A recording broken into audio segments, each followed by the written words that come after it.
right now there's a little bit of a dispute with his contract and how much money he's getting paid because he wants more and Dana does not want to give him more because Dana constantly says he's 1-2. Well, if you want to look at it that way, then Dana White is a bigger pessimist than I am. And I got a problem with that. Like, I go to therapy and everything and shit. I'm a pessimist, serious one.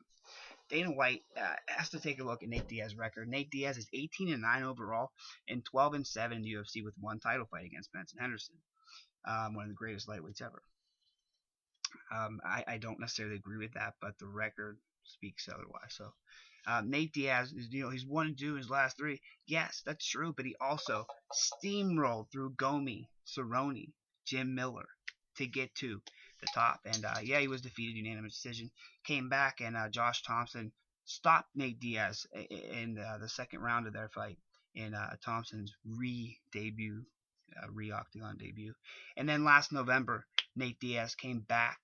He came back with a vengeance and put to rest any doubt that Gray Maynard is a better fighter than him. And I believe that it was pretty clear cut that he won the second fight. He certainly won the first fight because Gray tapped. Now this time he's won, in my mind, every single way you can win. He tapped him. He beat him by points, style, exclusively aggression style, and then by knockout, a glorious knockout. That was back in November at the Tough finale. He knocked out Gray Maynard in the first round, settling that rubber match as an underdog, actually. So when you look at it, he's actually 4-2. The four guys he beat are tough. They're no joke. You think the Fireball Kid? You think Gomi is a joke? He's not. He just won fight of the night at UFC 172, Jones versus Teixeira. He won fight of the night. He put on an absolute slugfest. Joe Rogan said, I think in the second round, I don't think Gomi's in shape. I said that in the first minute. Gomi looks like shit. He looks terrible, man. And he kept pushing and throwing bombs. He looked great. This guy's no joke. Nate stopped him in the first round, dropped him with punches, took him to the ground and tapped him out with fairly with ease. Stood up. He really wasn't breaking a sweat.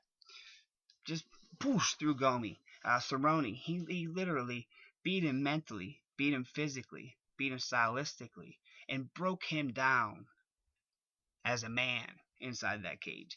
He freaked Cerrone out, right?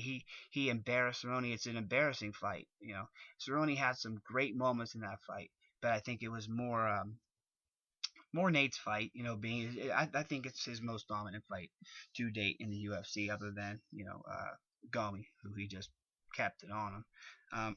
Then he fought Jim Miller for a possible shot at the title from Benson Henderson. Whoever won this fight, this was at the title contention fight, and he stopped Jim Miller, who's never been stopped before, with the modified guillotine. That's Jim Miller's bread and butter, baby. I believe it was in New Jersey, which is where Jim Miller is from.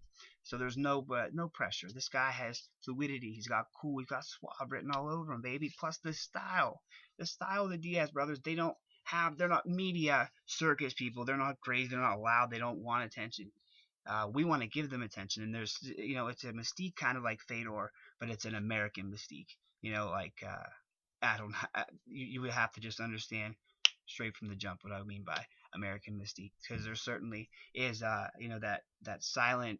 We want to know more about you because we don't hear that much. We don't talk that much. We thought about Fedor like that in 2002, in a Russian way, a very Russian way, and then you got Nate and Nate Diaz. So very different, but very similar. Inactivity, Dana White says, was the reason for pulling him off of the top 15 list of top 15 lightweight fighters in the UFC today. He said that he obviously doesn't believe that Nate is a top 15 guy. He believes Jorge Masvidal, who for the first time in his life is on a list of contenders. Number 14. I think that whole system's a sham. I don't believe the UFC has the best fighters in the world. It's the UFC hands down. We have all of the best fighters. Like our weakest fighter could beat Bellator's best fighter. I completely disagree with that. Anthony Rumble Johnson came in at number 14. Man, come on. He destroyed my boy, Phil Davis. My boy, shout out Phil Davis. Shout out Nick Diaz. Thanks for your subscription, buddy. I appreciate it. But John Jones looked at it like this. When he was playing the numbers game, he was disqualified. If you look at John Jones, he's not undefeated, but he really is, because he was dominating a fight against Matt Hamill. Beautiful throws, beautiful stand up, was about to finish him off, and he threw a 12-6 elbow, which is a big no-no. Instead of getting disqualified and getting a possible DQ for the fight and say, I don't know, call a no contest, something like that. I don't believe he got a warning for it. They gave the fight to this guy that is bleeding from his eyeballs and retired soon after. And Matt Hamill, and the way that John Jones looked at it, and this is why I love John Jones, is now the pressure of being undefeated is gone. It's gone. It was a numbers game. The number zero losses meant a lot. When you walk out there with 0 losses, it carries something big that you don't want to lose, and it's something extra to think about. Is this going to be the fight that I walk out to, and that 0 is going to turn to a 1? I'm no longer going to be undefeated. That's gone. So hopefully Nate Diaz can give a shit less about numbers. Start anew. Get this contract sorted out, and don't worry about what number you're ranked. Because I don't want to see Nate Diaz fight, someone anywhere even close to not ranked 15, 14, 13, 12. I want to see him fight someone in the top 10. I'm sure it will be. I'm sure it'll be this year. Nate, however, won't have a number attached. I wonder how he's going to. I hope that it infuriates him, but in a good way. To train, come back, and be the beast that I know he can be. Right. Dana White also said last year when these rankings were introduced, the UFC official rankings, that it's an independent system run by the media, which we now know is false, since you're able to take a man who you just bumped up the day before from 6 to 5 and pull him for quote unquote I forget, I can't quote him. I'm not that kind of guy. I'm actually watching what I say really closely nowadays. He's not busy. He's been out for too long. He just fought in November.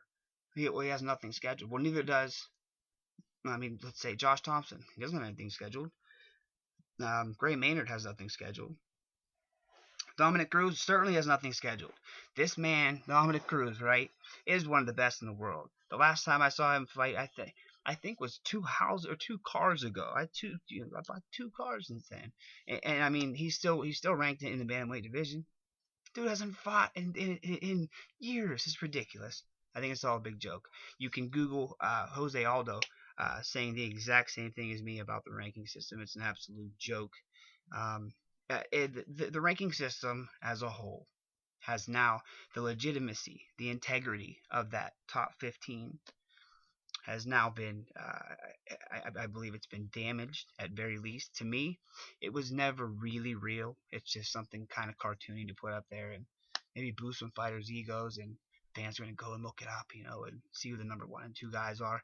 I just never fell for that. But inactivity, contract dispute, no scheduled bout. There's tons of fighters on the top 15 list that don't have that. So what? Just pull the whole list? It's ridiculous. He has a vendetta against Nate because Nate's not going to take, he wants more money. And Dana said, get back to work and win more fights, and then we'll talk. No, that's not the way it works. He's not going to lay down and roll over like that, like most fighters did. Tim Kennedy did not too long ago.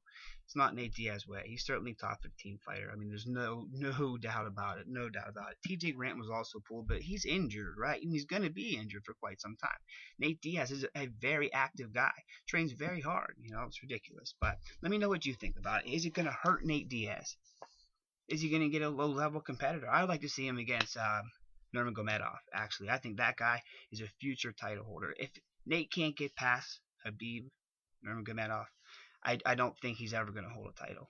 But if he does fight him, I can see Nate easily sliding back into title contention. Pulversov 1-1. Let me know what you think. Drop me anything in the comment section. I'm back, baby. I'm back. Right here.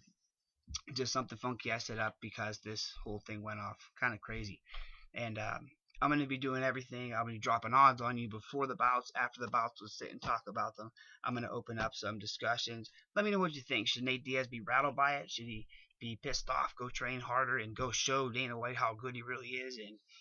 Or just take it as, I'm not top 15 anymore. So if I lose to number 10, whoever that is right now, if I lose to number 10, it's not really that big of a deal. Numbers are a stigma. John Jones made it very clear. I understood it. I think he spoke it brilliantly, much better than me. Let me know what you think. Paulo Silva 101 is back.